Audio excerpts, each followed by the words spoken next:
اعوذ باللہ من الشیطان الرجیم بسم اللہ الرحمن الرحیم انا انزلناہ فی لیلۃ القدر وما ادراک ما لیلۃ القدر لیلۃ القدر خیر من الف شہر تنزل الملائکۃ والروح فیہا بإذن ربہم من کل امر سلام ہی حتی مطلع الفجر۔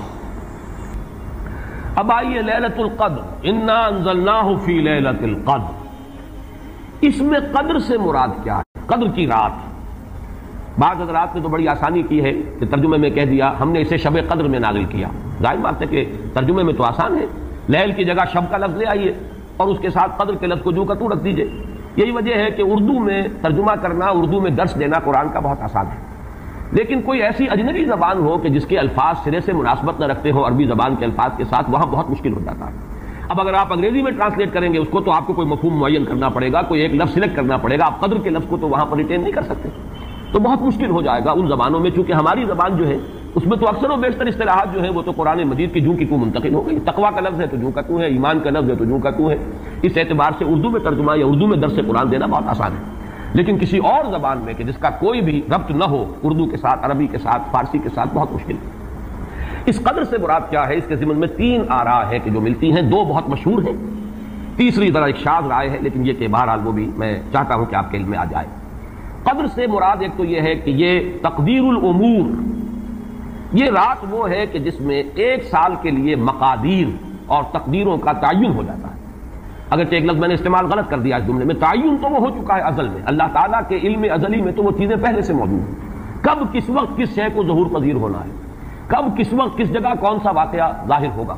لیکن یہ ہے کہ وہ تو اللہ کا علم قدیم ہے، علم کی حد تک وہ علم قدیم ہے، وہ تو ہمیشہ سے شے جو ہے موجود ہے اللہ کے علم قدیم میں۔ لیکن یہ کہ ہر سال کا معلوم ہوتا ہے کہ جیسے ہمارے ہاں ایک مفہوم ہے بجٹ سیشن ہے، سال بسال کچھ چیزیں معین کی جاتی ہیں، اس اعتبار سے ہر سال یہ ایک شب آتی ہے کہ جس میں اس سال سے متعلق امور فرشتوں کے حوالے کر دیے جاتے ہیں۔ اس اصل جو ہے ام الکتاب سے یوں سمجھ لیجئے، ام الکتاب اب یہاں میں لفظ استعمال کر رہا ہوں، اللہ تعالیٰ کا علم قدیم، اللہ تعالیٰ کے علم قدیم میں جو چیزیں معین ہیں، جو آنے والے سال کے لیے جو حالات، حوادث، واقعات جو بھی ظہور پذیر ہونے ہیں، ان کے بارے میں اللہ کے جن فیصلوں کی تنفیذ ہونی ہے وہ حوالے کر دی جاتی ہیں فرشتوں کے کہ وہ ان کو تنفیذ کریں۔ یہ گویا کہ تقدیر کی رات ہے لیلۃ القدر، یعنی وہ رات جس میں تقدیر الامور، تمام معاملات جو ہیں ان کا معاملہ طے کر دیا جاتا ہے۔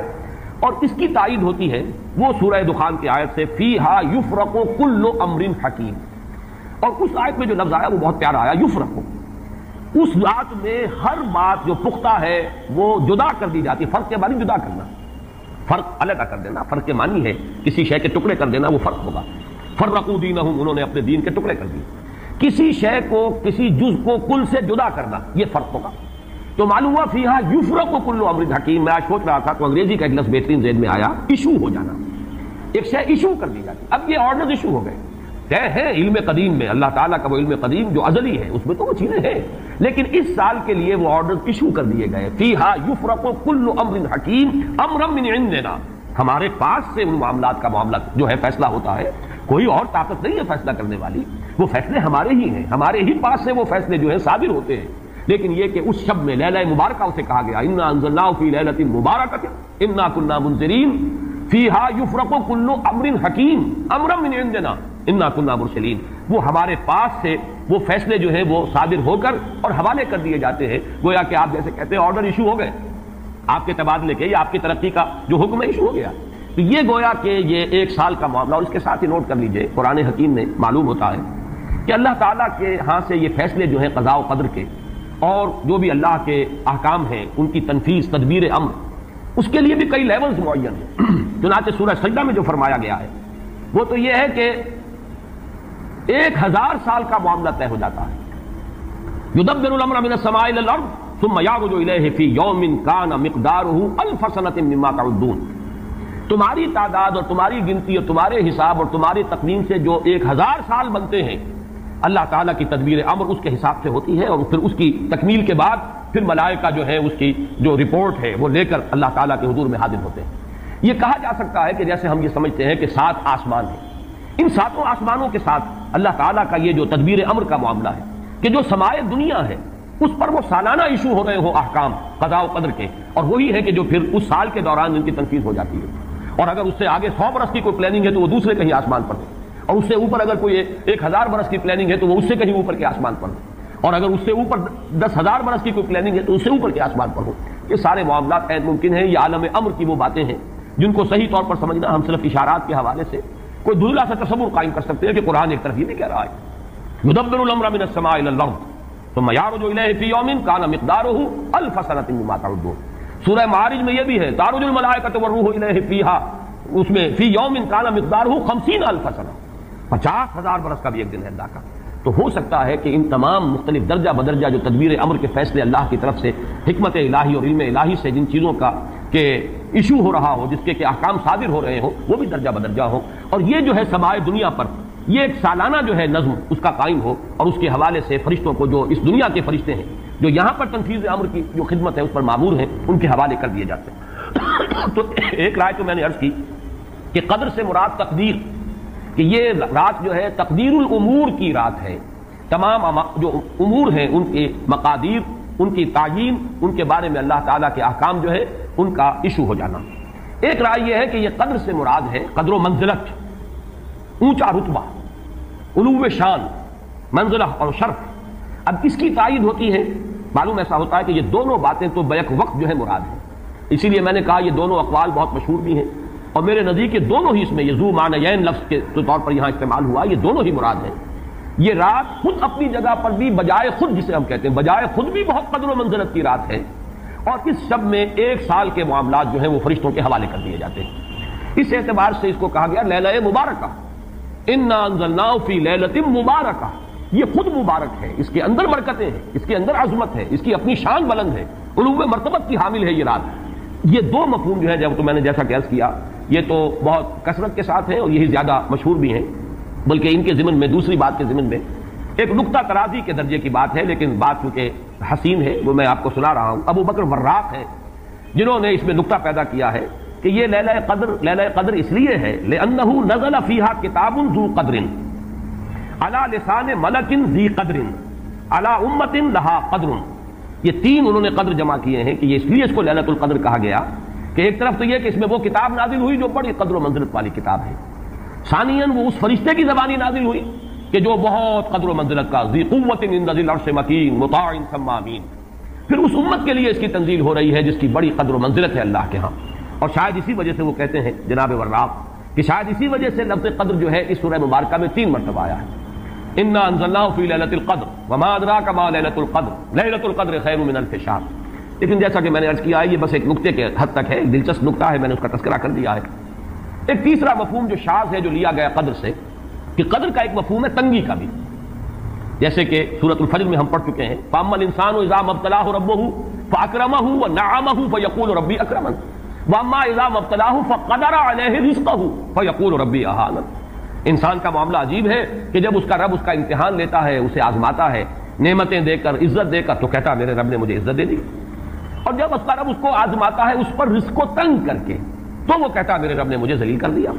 تو یہاں پر جو تنگی کا مفہوم ہے قدر میں، تو ایک مفہوم یہ لیا گیا ہے کہ یہ لیلۃ القدر لیلۃ الضیق ہے، اور یہ اس لیے کہ اس زمین پر اتنی کثرت سے اتنی کثیر تعداد میں فرشتے نازل ہوتے ہیں کہ تنگی پیدا ہو جاتی ہے۔ اب ظاہر بات ہے کہ یہ اس عالم ارواح کے ساتھ مناسبت رکھنے والے لوگ جن کی اپنی روحیں جو ہیں وہ اس درجے لطیف ہوں کہ کچھ مناسبت ان کو پیدا ہو گئی ہو، صرف ان کا ایک ادراک ہو سکتا ہے، باقی یہ کہ جہاں تک لفظ کا تعلق ہے اس میں اس کی گنجائش موجود ہے۔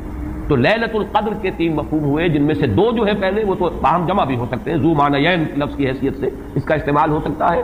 اس میں تمام مقادیر اور تمام تقدیروں کا گویا کہ اللہ تعالیٰ کی طرف سے صدور ہو جاتا ہے، ایشو ہو جاتے ہیں تمام احکام آئندہ سال کے لیے۔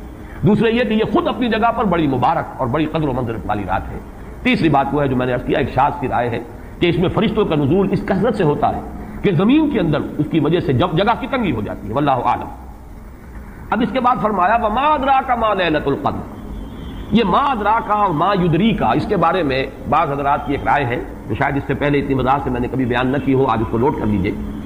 عموماً تو مفسرین دونوں کا مفہوم ایک ہی لیتے ہیں، یعنی آپ کو کیا معلوم، آپ کو کس نے بتایا، گویا کہ نفی ہے کہ آپ کا اندازہ نہیں ہو سکتا کہ وہ کیا شے ہے، وہ لیلۃ القدر کی عظمت کیا ہے۔ لیکن بعض حضرات نے یہ فرق کیا ہے کہ جب یہ فعل ماضی میں آتا ہے وما ادراکا، اس میں مراد یہ کہ آپ کو خوب معلوم ہے، کیا ہی معلوم ہے آپ کو کہ اس کی قدر و قیمت کیا ہے. یعنی اس میں گویا کہ نبی اکرم صلی اللہ علیہ وسلم کے لیے نفی نہیں بلکہ اس بات، القاریہ وما ادراک ما القاریہ، القاریہ ما القاریہ وما ادراک ما القاریہ، گویا کہ اس بات ہوتا ہے کہ آپ کو خوب معلوم ہے کہ قاریہ کیا ہے.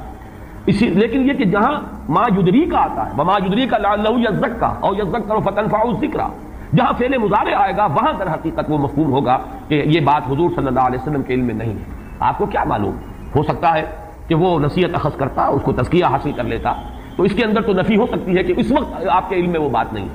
لیکن یہ بھی ایک تو یہ کہ ایک علمی نکتہ ہے اور اس میں ذرا باریک قسم کی نحوی بحث ہے. میں خود اپنا مقام یہ نہیں سمجھتا کہ اس قسم کی باریک نحوی بحثوں میں کوئی حتمی رائے قائم کروں. دوسرے یہ کہ اس سے ہماری حد تک کوئی فرق واقع نہیں ہوتا.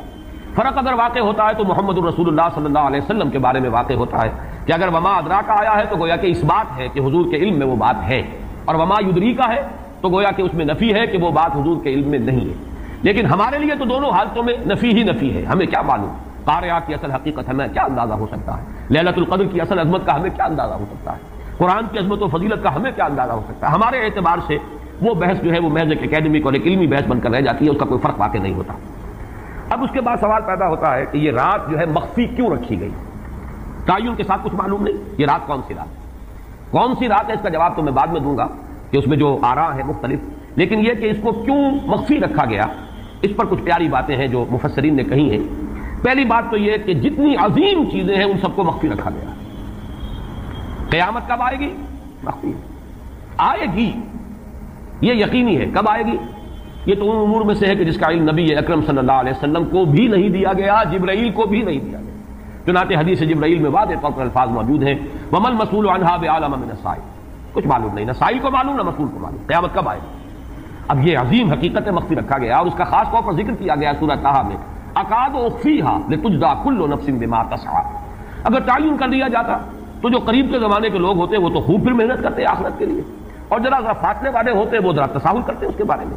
اس کو رکھا گیا ہے، تلوار لٹکی ہوئی ہے، کسی بھی وقت گر سکتی ہے. یہ جیسے گلوٹین کبھی اگر آپ نے دیکھا ہو جس طریقے سے کہ اس کا چھرا گرتا ہے، کسی بھی وقت گر سکتی ہے. لہٰذا ہر وقت چوکس رہو، چوکس میں رہو. جیسے کہ صحابہ کرام کی شان معلوم ہوتی ہے بعض روایات سے کہ ذرا تیز ہوا چلتی تھی تو وہ سمجھتے تھے قیامت آنے. اس درجے استحضار تھا اعصاب کے اوپر، اس کا اتنا اثر تھا کہ ذرا تیز جھکڑ چلا اور انہوں نے سمجھا قیامت آنے. تو اس طریقے سے قیامت کو مخفی رکھا گیا. اکاد اخفیھا لتجزیٰ کل نفس بما تسعیٰ. نہ آج سے 100 برس پہلے والوں کو معلوم تھا کہ قیامت کب آئے گی، نہ آج والوں کو معلوم ہے. نہ اگر ابھی دنیا کی عمر ہے ابھی 100 برس اور تو قیامت سے ایک دن پہلے بھی شاید یقینی طور پر معلوم نہ ہو سکے کہ کل قیامت آ رہی ہے. تاکہ ہر وقت جو ہے امتحان اتنا ہی شدید رہے، اتنا ہی کڑا امتحان رہے ہر ایک کے لیے. لتجزیٰ کل نفس بما تجزیٰ بما تسعیٰ، تاکہ ہر ذی نفس کو بدلہ ملے اس کی سعی کے مطابق. اسی طریقے سے موت کا وقت معلوم نہیں. وما تدری نفس بأی ارض تموت. کہاں موت آئے گی کچھ معلوم نہیں، کہاں موت آئے گی، کب موت آئے گی کچھ معلوم نہیں. اسی طرح نوٹ کیجئے صلاۃ وسطیٰ، حافظوا علی الصلوات والصلاۃ الوسطیٰ معین نہیں ہے.